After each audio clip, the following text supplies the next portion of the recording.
Hello and welcome to our panel today on continuing education.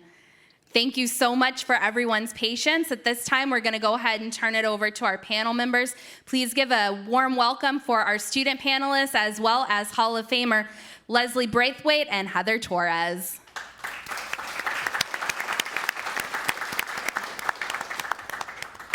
Hi, everyone. Thank you so much for coming to this panel today. I hope you're having a great time at Hall of Fame.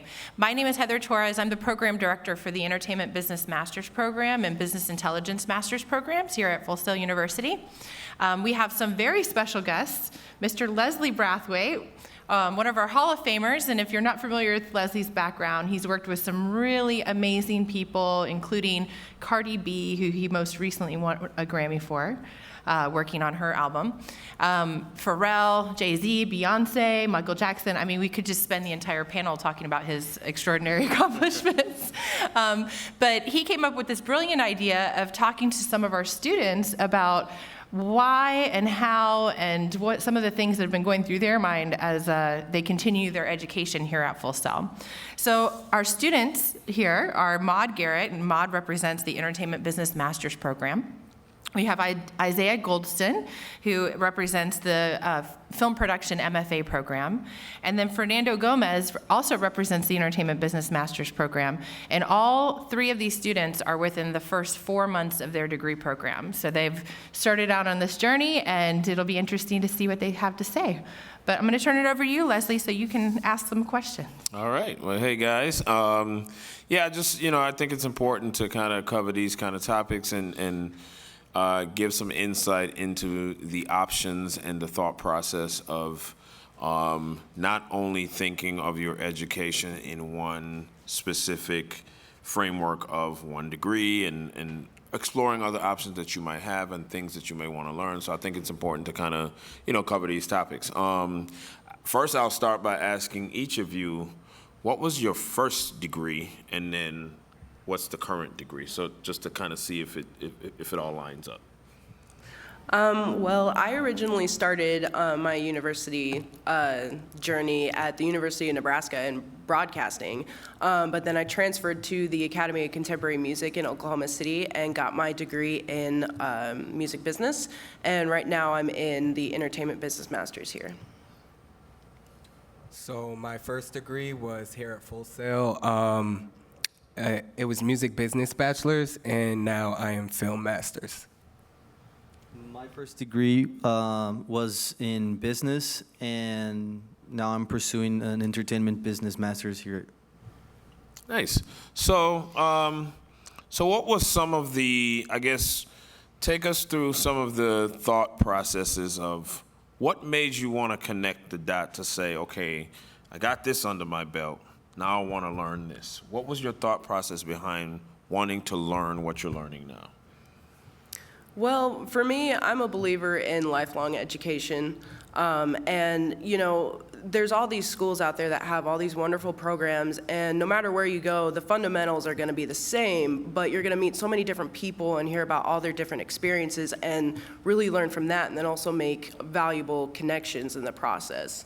So for me, I was ready to expand my network a little bit more and, meet some more interesting people and learn from their experiences and things like that.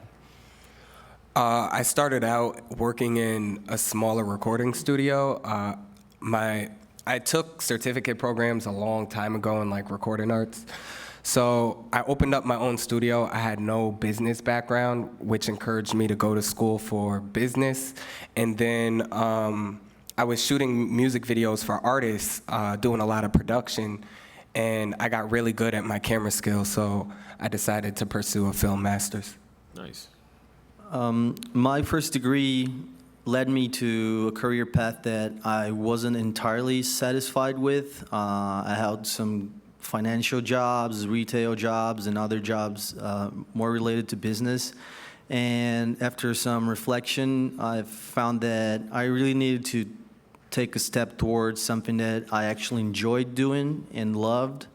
And that was always any form of entertainment for me. So I decided to try and find a way to do something I loved for the rest of my life. And pursuing a second degree kind of shifted my career to another direction.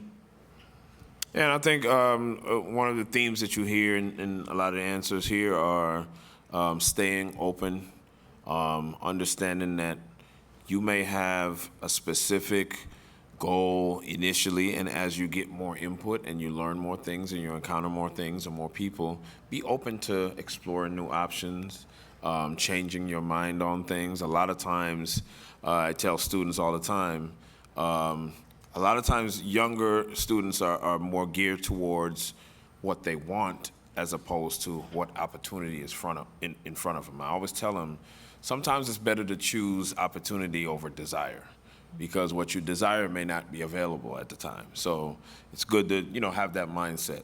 And again, not so much as far as the actual institution, but what were some of the challenges, or are there any challenges as you pursue this second degree? Are you coming up against any challenges related to the actual content, the degree, the mindset, all of the above? Are there any challenges that you kind of didn't expect? Well, there weren't really any that I didn't expect. It was kind of some of the same as going through undergrad. You're taking a lot of risks, going to school. Financial risks, you're away from your family, things like that, and you really got to buckle down and get the most out of it. And so really, kind of going into the master's degree, I was out of school for a little bit, and once you're out of it, it's a little bit harder to get back in. So really, the struggle for me was just kind of getting back in that mindset and getting the flow of things going. Commitment. I think commitment is huge. My background is so diverse. The first question I get when I mention my degrees is, what made you go film? And it all interweaves together. It all relates. But making sure I stay focused on the task at hand and making sure I don't lose focus of the end goal, always maintaining that end goal is important.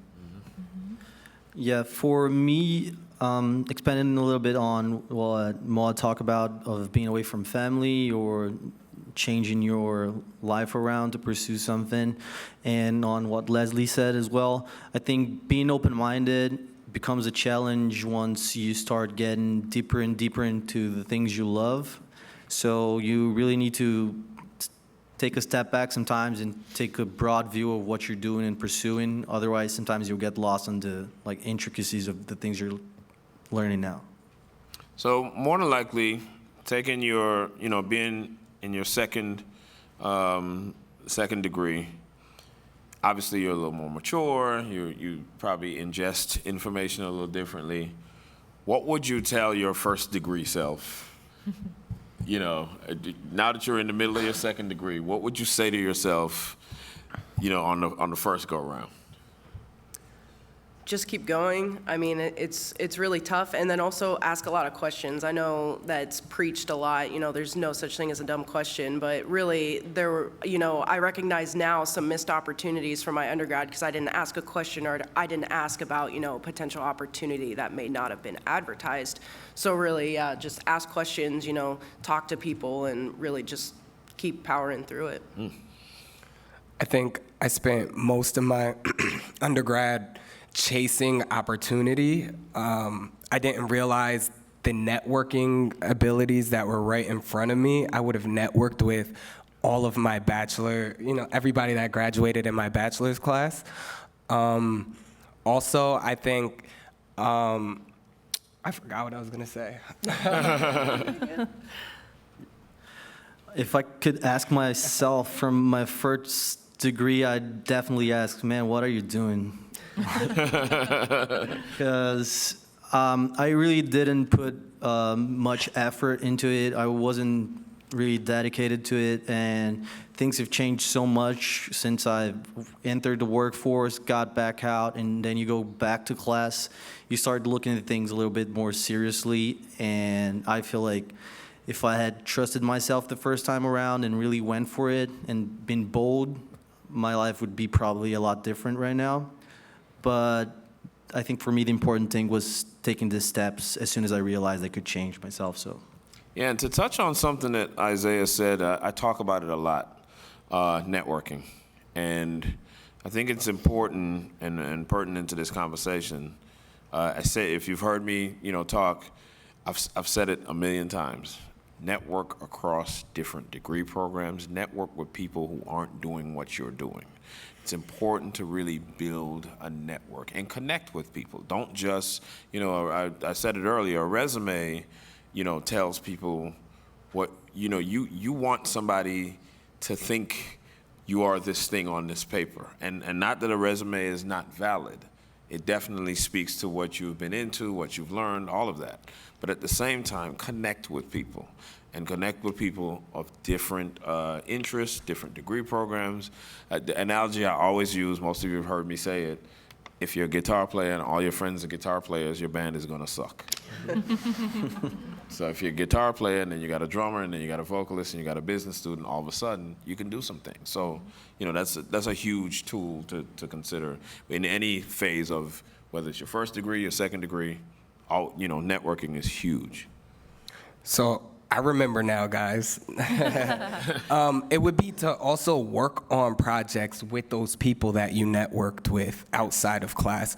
I'm finding I'm doing a lot of that now in my master's, but if I did that in my bachelor's, I would have been golden. Yeah, and to touch on that point and to expand, networking isn't just, hey, how you doing? I'm so-and-so, and then you go meet 5 other people. You can meet 10 people a day, and I can meet 1. But if I connected with that one person, that's the connection. That's networking. The 10 people you meet, if you don't follow up, if you never have another conversation, if you never try to do something together or work on something together, that's not really networking.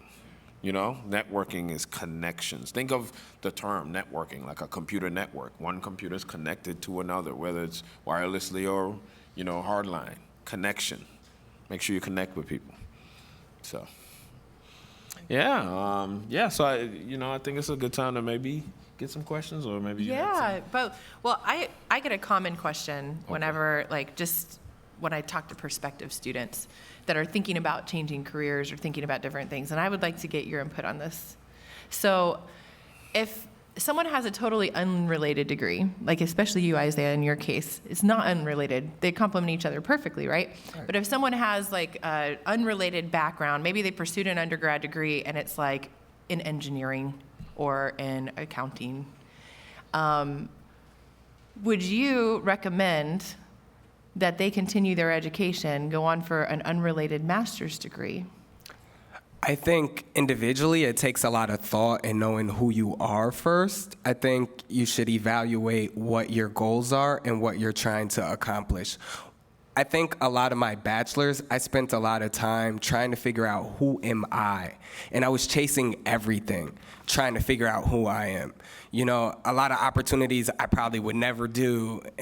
There was a lot of figuring out who I am. And then once you figure out who you are, your bachelor's degree could be unrelated. But if you know where you're trying to go, then sure, go for it. Go where your passion is. Because you don't want to be stuck doing something that you don't want to do for the rest of your life. This is a huge investment. Mm-hmm. So I think once you figure out who you are, take the leap. And everything you learn is valuable at some point. So don't even if you do make a drastic decision change or philosophy change or career change, what you learned previously could actually catapult you to put you in a position to what you really want to do, even if they're not that related. Mm-hmm. So sometimes it's about just going for it, like you said, but don't beat yourself up for making what you feel like or what you would label as a bad decision. Sure. It just was a decision. Yeah. And now it just isn't applicable, and now it's a new decision. But you don't have to label things as bad decisions, because the minute you label something as bad, you tend to steer away from anything good that could come out of it. Mm-hmm. So sometimes it's just a decision. You made a different decision, and maybe knowing this skill can get you in a position to do the thing you really want to do. Absolutely. You said something, Leslie, a few weeks ago. You surprise visited my PAC meeting, my program advisory committee meeting, and we had some students in there that you had a chance to meet right before graduation. Mm-hmm. And one thing that you said that really stuck with me is that you have to have a good relationship with failure. Yeah.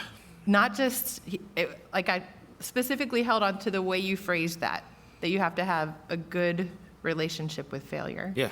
So can you expand a little more on that? And I know that we're all going to have ups and downs, and highs and lows in our personal lives, careers, everything else that goes along with it, right? Yeah. But any advice for students that are either current students in an undergrad program or starting out in a master's program that speaks to that? What do you mean by that? One thing I notice a lot with younger people than I,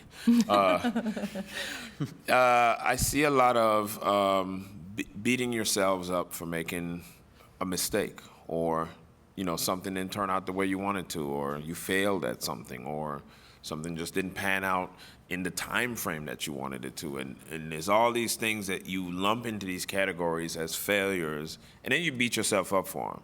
And I always tell people, go easy on yourself. The human experience is about, think about your most primal learning experience. You probably don't remember it, but you've seen it in other babies. They try to walk, and then they fall down. And then they go, cool, try this again. And they have very short memories between the times they tried and failed.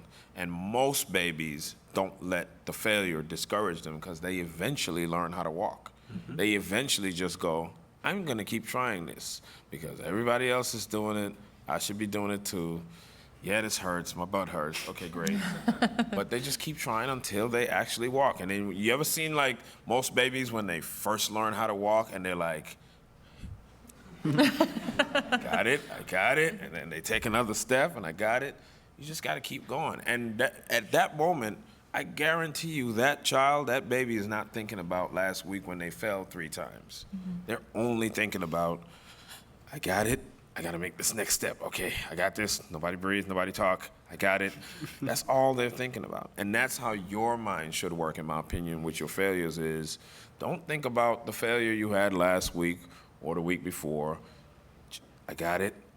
Nobody talk. I got this. I'm about to make the next step. Boom. Mm-hmm. And just keep going. So, and like I said, developing a good relationship with failure is understanding that failure isn't always a bad thing. Failure has actually saved my life a couple times, to be honest with you. Failure actually saved the life of my daughter, I believe. Wow. I can tell you a story right now where I'll keep it very brief. I remember one time we wanted this house and really wanted the house, didn't get the house, was super depressed about not getting the house. Met the lady who bought the house, and while we were in the process of trying to get it, ran into her. It was 2.5, almost 3 years later, and I asked her, how's the house doing? How you enjoying it? Da-da-da. She had the saddest look on her face, and she told me a tree fell on the house and killed her little girl. So what I interpreted as failure at the time was actually something that I didn't even know I was getting a yes to an answer, a question I didn't even know to ask yet. Because I guarantee you, fast forward, I would have been praying for that moment back. Wow. So failure is not always a bad thing. And that was one of the things in my life that taught me failure can actually be great. Mm-hmm. It can actually keep you from, you heard the phrase, dodge a bullet. Mm-hmm. Failure is okay, actually. It's a lot of times it's just resetting you and pointing you in a direction that you need to be going in. You think you wanted to do X, you need to be doing this. So. Absolutely. Yeah, and I think getting a second degree kind of allows you to reinvent yourself in a way sometimes. If you, it might just be that you're looking for the next step or a way to get a competitive advantage against other people that are applying for similar jobs, right? That might be one thing that you're going after, or maybe you're using it as an opportunity to learn a totally new skill. But either way, it's going to teach you new skills that are going to help you progress. So. And I want to say one more thing, too. Sure. You have to be realistic about this relationship that you develop with failure. Because now if you fail in the class, that just means you ain't paying attention. or you ain't applying yourself. Or, you know what I mean? So don't take my words and just run out of here and be like, Leslie said failure is good. And then you failing half your classes and think you're doing something. No, Leslie did not say failure is lit. I didn't say that. It's how you react to failure. Yeah. How you react. So I've had the pleasure of knowing all 3 of these students for a while now, and I've seen them do extraordinary things. That's part of the reason why I asked them to be on this panel. And I would like you guys to talk about maybe some of the things you consider to be your biggest triumphs. We talked about failure, but what are some of the things that you feel that you've accomplished? And it could be something small, like maybe making a new connection or connecting to new material, or it could be something that you are really proud of. But what would you consider to be your biggest success so far? Because you're still early in your degree. Want to start, Fernando? For me, it's being here. Okay. Yeah, just being invited, and it's an honor to be here with all these amazing people. So I feel like this is one of my greatest accomplishments yet. Cool. And I've just done it by running around, trying to get involved in as many projects as I can, just trying to meet new people. And I do volunteer work. I will help you shoot a movie. I will help you do whatever you want because I just want to learn and be a part of something. So I think that's one of the reasons why Heather invited me, because I'm just trying to be as active as I can, even in projects that I don't have any knowledge whatsoever. But it's just fun to have those opportunities to meet people and do things that I never thought that I'd be able to do in my entire life. Like I was telling someone, being in front of a professional camera, like on a movie set, who can do this? Like how many people get to do this? And it's been amazing. I would say winning a scholarship. I won a $20,000 scholarship, and it was probably the hardest presentation I've been through. It was so nerve-wracking. It taught me a lot about myself. It was early on in my degree program, so it gave me a lot of commitment to continue doing what I'm doing. And it gave me a lot of reassurances, because when I first started my degree program, I was kind of unsure of myself, like, why are you doing this? Are you sure?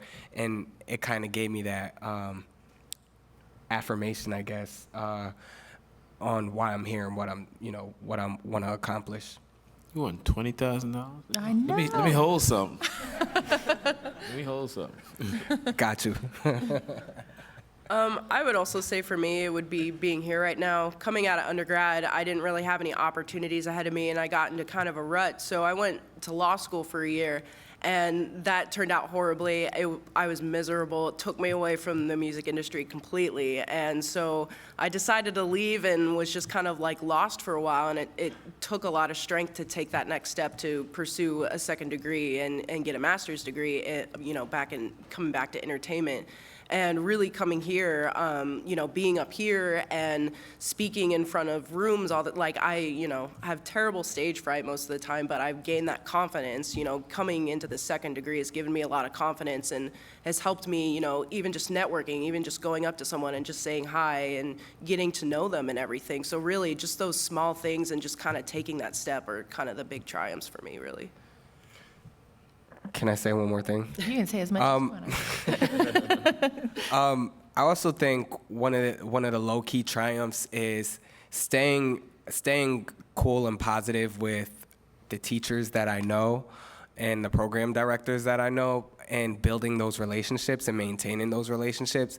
And Heather, like, you kind of watched me grow through my bachelor's. Even though we didn't talk, we knew each other. And then now I came to master's. It's like the relationship that was there. It's important, and not for a success thing, but for a personal. You have a support system while you're going through these. School is hard. I have a 5-year-old son. Teachers are my support system while I'm going through different challenges here at school. So I would consider that a triumph too. Nice. Absolutely. So I enjoy seeing students shine here, and I enjoy seeing them get the most out of their experience here. So what tips do you have for students who are just really looking for a way to get the most out of their experience? And I know you guys you mentioned taking on projects and things like that, but do you have any specific tips? And this is for you too, Leslie. Because Leslie spends a lot of time with us here at Full Sail. We are very fortunate to have him here. So, like, what tips do you guys have as a whole about really getting the most out of your second degree? I had a lot. I'll let you guys go first. I have two, and one of them we already talked about. It's networking. You'll hear this a lot here, but networking is just making friends, and everything's more enjoyable when you have friends and people you can rely on. So just make those connections. That's one. And be bold. Just don't be afraid to ask things. Ask people for, hey, can I be a part of this? Can I do this? How do I get involved in this? Just get out there and try and do things. You'll be surprised at how willing people are to help you in your journey. I'd say always be working on projects. My major is more creative, so that's like super important, super important. But always be working. Never think that what you're doing in school is enough, because there's plenty to work on outside of school. Plenty of learning that you can do outside of your books. You know, that would be my main tip, I would say. For me, it would do everything, anything and everything you can. I mean, even if it's like a club meeting or a panel that isn't really in your interest or your field, you never know who you're going to meet or what you might learn. And you hear all the time about, trying to discover a new niche, for your business in the future and everything. And, crossing that threshold and communicating with students and teachers from other degrees, you never know what idea might come up that'll give you that unique niche idea for the future. And really, the networking part of it and supporting your students, or your fellow classmates, even if you're not that close with each other, it's like just showing up outside of class really means a lot to people. And you hear it all the time, just networking is the name of the game. It's not always what you know, it's who you know. And it's just, I know it's kind of beating a dead horse, saying it, but it's really important. So get out and do everything and talk to everybody. You got this, Leslie. Y'all ready for this? We're ready. All right, I got a lot. I'm gonna try to keep it short.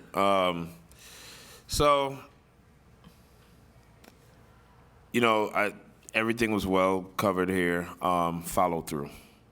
Follow through is important. When somebody gives you a way to contact them.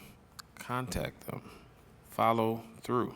I can't tell you how many times I've been in a classroom at Full Sail, and I will put my email up on the board. I've even given people my number sometimes, and they don't follow through. And then when I see them again, their message to me was, well, I didn't want to bother you. Well, if you were bothering me, I wouldn't have gave you my email. Now, if it takes me forever to reply to the email, that's fine. And I've even prefaced it by, I may take a while. I get a ton of emails. And then I say, you know what? Just email me once a month. And if you feel like I'm not responding, email me once a week. But if I'm giving you the cues and people just don't follow through, so there's that. And then there's all of the practical daily things that everybody always laughs when I say them, but it's so true. Take a shower. I'm dead serious. I see a couple girls back there shaking their head Yes. And to be honest with you, I don't want to turn it into a gender thing, but the girls are way cleaner than the guys. Most of the time when females come up to me on campus and they say, hey, Mr. Leslie, I wanted to meet you, and da-da-da, they usually smell great and their breath smells great and da-da-da. And some of you guys, boy, I tell you, y'all make it hard to get through that conversation. And I'm just being real. When you meet somebody that you really want to impress or talk to or use a bit of their time to X, Y, and Z, and all they can think about is how bad you smell or how terrible your breath smell, I'm telling you, it's real. These are the conversations we as professionals have about people that we meet that we want to help. I'm here all the time. You can't mistake the fact that I want to help y'all. I'm here, and I don't have to be here. I choose to mix projects on campus. I choose to invite students in. All you can do for me is just take a shower. Be presentable. We sit in for my discipline, we sit in rooms that are usually pretty tight. And, nobody wants to be in a room with you all day if you're not taking care of your personal hygiene, da-da-da. And yes, I spent a little bit of time on it, but it's important. It's so important. It's so important. You think if you want to be a director and you have a chance to see Tyler Perry walking through these halls and you walk up to Tyler Perry and your breath stink, you think you're going to get an opportunity? Probably not, because all he going to be thinking about, and I know him, so I know that's one of his personal things. he hate talking to people who breast stink. So I'm just saying, it's things like that. It's all these soft skills that we always talk about. But again, it's not just the hygiene. It's follow through. It's knowing how to read a room, knowing how to read a situation. If you see me scurrying across the back lot and I'm saying I'm hungry, I don't want to listen to your demo right then. That might not be the appropriate arena for me to listen to your thing. But I do want to meet you because I'm here. So maybe, hey, can I get your email? Can I send you something for you to critique? And there's ways to do things. So I always tell students, just find the appropriate approach, the appropriate thing for the appropriate time. Again, offer something. Don't always just ask for something. My very first internship, I walked into that building, and instead of putting my resume on the stack and saying, I need something from you, I heard the studio manager say he needed a storage place cleaned out, and I walked in, I was like, I'll clean it out. He didn't even know who I was. I was there for an interview, and I was like, I'll go clean out the storage space. My mentality was, I want to add value to whatever space I'm in, and you can do it right now. Add value, period. So. Great advice, wonderful advice. So I want to give you guys the opportunity to ask some questions of Leslie or the panelists, whichever they're all here for you guys. So we'll give an opportunity for a Q&A if any of you guys have any specific questions. I know they have mics that they'll bring around to you. We have one down here in the front. Hi. Hi. Can you hear me? Okay. Yeah. Yep. So when you were initially transferring from your first degree into your second, what would you say is the biggest mindset change that you had to make? Great question. For me personally, it was self-discipline. Just because, like I said a little bit earlier, I didn't take it serious. And it was a huge opportunity for me to be able to even consider quitting my job and pursuing something that I loved. So just self-discipline. I've been studying a lot more than I've did in my entire life. I've been trying to talk to people. I've been taking things a lot more serious these days.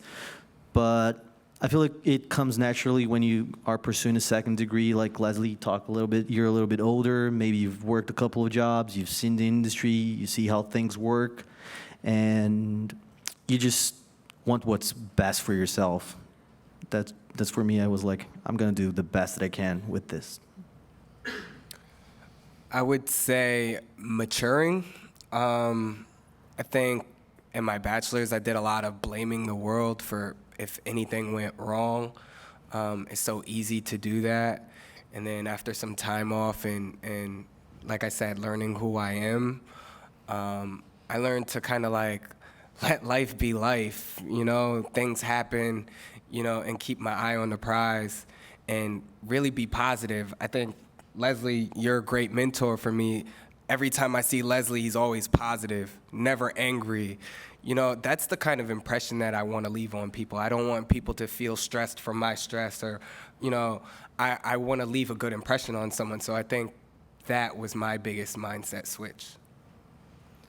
Just do it. I mean, it goes with anything. There's never the right time to do anything. You just kind of have to pull the trigger. And kind of like what Isaiah said, it's a big commitment, and so you have to be really serious, but you don't want to be super uptight either. You have to get out, you have to talk and be personable with people, and you don't want to exude the stress that you may have. So it's really, also like Leslie said, you need to be able to read the room. So you got to be really committed, but you also need to be a little open and kind of loose as well. One thing I wanted to touch on that Isaiah spoke of that's a huge, huge, huge thing and could be a huge factor in your failure or success. The world does not care about what you got going on. And so many times, that's a lesson that I'm glad you learned, and I hope a lot of people learn. Because it's a human condition to kind of get to that place in life where you feel like you can blame a million reasons as to why you're not or why you didn't or X, Y, and Z. And you got to realize it all starts with you. And I'm not saying that everything that happens to you is your fault. Everything that happens to you is not your fault. But everything that happens to you is your responsibility to deal with. I will say it again. Everything that happens to you is not your fault, but everything that happens to you is your responsibility to deal with. No one else's. The world does not care. So. Excellent. Any other questions from our audience? I see a hand here and a hand there.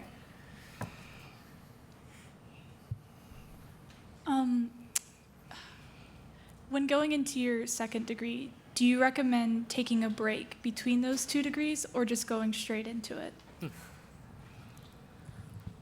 Go ahead. No, go ahead. That's fine. I took a break. I think in the back of my mind, I always knew I wanted a second degree, but I did want to try the workforce and see what was out there. I did want to take a break because my program was accelerated and I needed the break. I also wanted to figure out what I wanted to do. So if you know what you want to do and you know what degree you want to get and you feel like you can go get it, you know? But if you want to like not put that stress on yourself, you know, and take a chance and go out there and see what's happening, do that too. It's just a personal thing. Yeah. I was going to say, every person on this planet is designed uniquely differently. We all have very unique and different challenges. Some may be similar, but nobody has the exact same problems. And so I think that's a very, very subjective answer in the sense of what fits for your life, what fits for you. Some people may be dealing with family issues. Some people may be dealing with grandparents or parents getting older and dealing with health issues. And you might want to take that break to spend that time that you don't want to look back and be like, man, I should have took those few months and spend that time with grandma before she passed. Or all that stuff is important too. And so that's a very individualized question and answer. I think it's based on what you have going on in your life at that time, and also taking into stock your personality, what you're built for, what you know you're not built for. You know, all that matters. Absolutely. Yeah. I just feel like what Leslie and as Isaiah said are perfect. Just one thing that I would keep in mind from my experience, it's don't get too comfortable. Just even if you want to just take a break or if you want to go for it, just have an end game and just look forward. Don't let things just start happening in your life and just go with the flow. Just take responsibility for everything you're doing.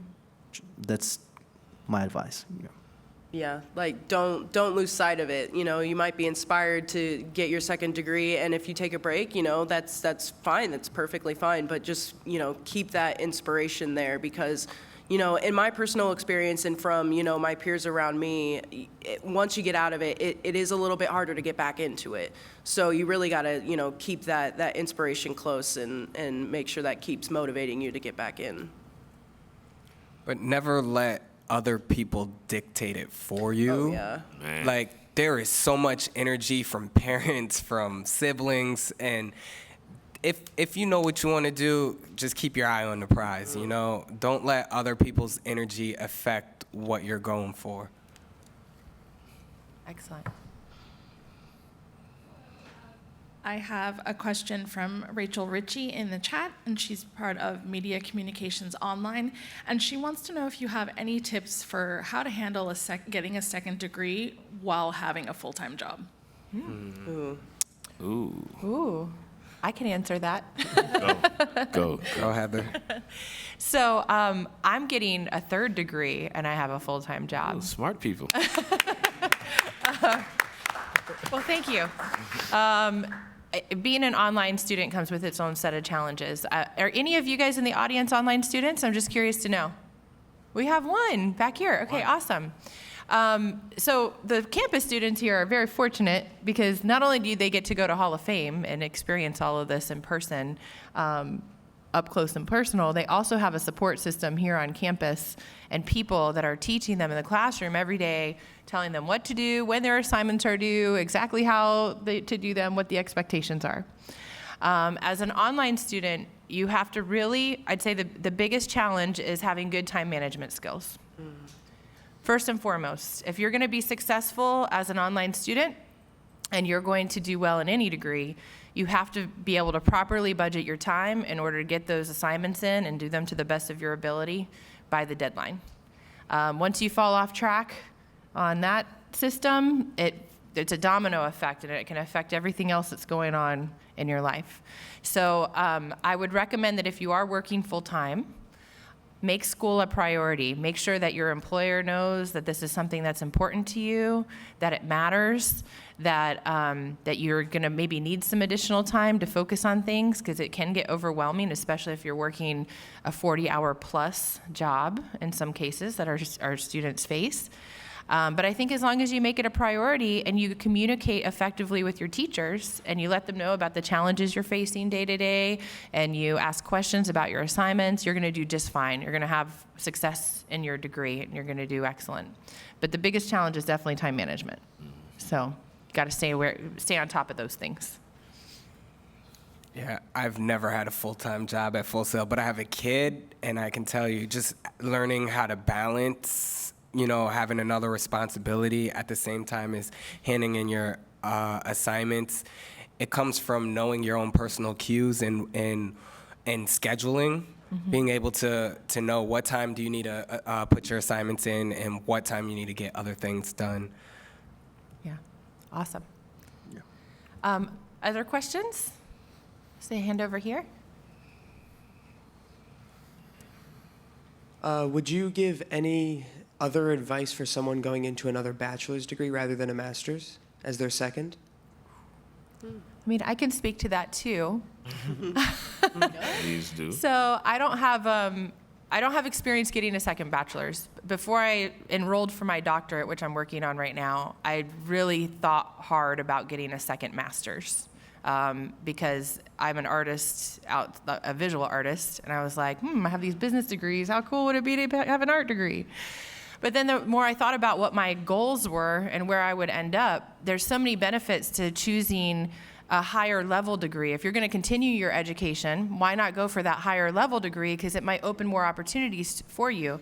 If you can find a higher level degree in the area of expertise that you're really passionate about, even better. So like Isaiah is an example, going on and getting a film degree. He could have gotten a film bachelor's if he wanted to, but having that film master's is going to give him one more competitive advantage for other people that are out there applying for the same jobs. Yep. In my case, I chose a doctorate in business, but my focus is on art entrepreneurship. And that gives me a way to help other artists make a living doing what they love to do and all that kind of stuff. So you really just have to do some soul searching, and if you can find a school that offers a higher level degree in the area that you're interested in and accepts the credits that transfer from your undergrad degree, why not go for that higher degree? I think it's only going to help you long term. So, good question. Any other questions? See one over here? I know a few of y'all are in the entertainment business field, and I want to pursue that degree for my next goal. And I was wondering, is there any organizations or things I can be a part of now to kind of tap my mind into that area? Yeah. I'm not in the entertainment business master's, but in my bachelor's, I was in DECA. And if you are pursuing business, DECA is a great organization to hone in on your business skills. Absolutely. For me, in my experience, if you're in entertainment business, you will be most likely welcome in any of the fields you choose. So I don't know what's your bachelor or what's your main interest, but there's so much to do around, and you can just be a part of games, movies, music, and you just try to find yourself into projects. Don't worry so much about being in clubs or things. It's very important, but getting to know now the projects you love and you would like to get involved or more invested in the future will help you make a better decision of the clubs and things you would like to get involved for a long period of time. Yeah. He pretty much nailed it. So. So there are some cool clubs that happen here that are business related, like Isaiah mentioned DECA, which is a great organization, and you don't have to be a business student to get involved in DECA. You can be in any degree program. 3300 in climbing is an artist development group, and if you have a music background and you're interested in learning the business side and the branding side of working with artists, that's a really good group to be a part of.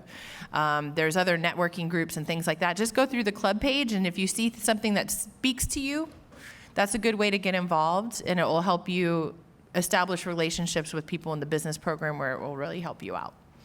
So, all right, any other questions from the audience? I think we covered just about everything. Anything else? All right, great. We solved the world's problems. We solved all the world's problems. Yay. All right. So I have one last question that I'm going to ask you guys before we wrap things up. I want to ask for your advice to any students who are considering a second degree. What advice do you have for them that would really kind of help propel them in making the choice if this is something they want to do or not want to do in the future? You want to start off either end of the table? We'll end with Leslie. We should end with Leslie. End with Do a lot of soul searching and reflection on the things you love. Just be sure you're pursuing that. Don't let yourself go into a false path. Otherwise, you'll be unhappy. I can talk from experience. So I think the biggest leap when you make that decision is that you're doing it to better yourself and do something that you actually enjoy. If you don't just do it because you want more money or a new title and you already hate your first bachelor's or your first degree, just try to really give direction to your life, the one that you want, that you see as your end goal. That's it for me. I think most people wait to do stuff like this until it's New Year's, but I would write out a goal list. I write my goals and I laminate them, and I keep them with me every day. I think having clear goals reminds you, and having them with you reminds you of what you're going for every single day, every minute of the day. You know, because there's so much that happens in a day, you'll forget. But if you have it with you all the time, it's hard to forget. It's tangible. It's right there. It's in the given moment, and you know what you're going for. And also staying motivated towards those goals. You know, there's a lot that can bring you down in a moment, you know. And when you're at your lowest is sometimes when you find the most hope. So always stay motivated towards your goals. I mean, I agree with both of them completely. And, you know, I'm a perfect example of going off onto the false path. You know, I pursued law school, you know, thinking it was, you know, the solution. You know, if entertainment didn't work out, you know, every field, you know, needs some kind of lawyer. And that was basically just setting myself up for failure. You know, I wasn't thinking about, you know, my specific goals that I want to do in the entertainment industry. And so really, you know, the soul searching, you got to keep your eye on the prize. You got to really, you know, keeping a tangible list is great, you know, or even just, you know, I used to write letters to myself for every morning to kind of keep me motivated and inspired. And really, you just got to keep pushing. You know, it does get really, really hard, and you can't be that hard on yourself like we were talking about earlier. It's, you know, everyone goes through their own thing, and you know, you just got to be proud of yourself for pushing and just keep going. Awesome. Couple things. I tend to be long-winded. I'll try to keep it short. The first thing is just piggybacking off of what Ma just said. If you have a plan A and a plan B, your plan B can be a version of your plan A. Sometimes a lot of times people will say like, okay, I want to be a so-and-so, and then if that don't work, I'll be a so-and-so. And the second thing is totally not related to the first thing. Your plan B can be a version of your plan A. Number two, one of the biggest things that I think holds people back in life is when you compare yourself to others or you compare your situation to others. So stay away from doing that. Your time frame is your time frame. Run your own race. The third thing is learn how to discern between advice and opinion, and learn how much of either to take. Every piece of advice isn't applicable to you. Every opinion isn't applicable to you. Some of either is applicable and valuable. One of the biggest mistakes a lot of people make, especially young people, is we tend to want to honor what our family and, more importantly, our parents think. And I say this with all the respect in the world because I'm talking about my own family and mother. Sometimes family and parents and on all of the above, they can give you the worst advice because it comes from the best place, but it comes from a very narrow perspective because they know a version of you that they've known all their lives and they want the best for you. 9 times out of 10, they do want the best for you. But the problem with wanting the best for you is it's seen through a lens that only they kind of envision. And so advice from family usually, most often, is rooted in good intentions, but no bueno. Yeah. Awesome. Well, I want to thank you guys for coming here today and listening to us. And let's give our awesome panel a round of applause.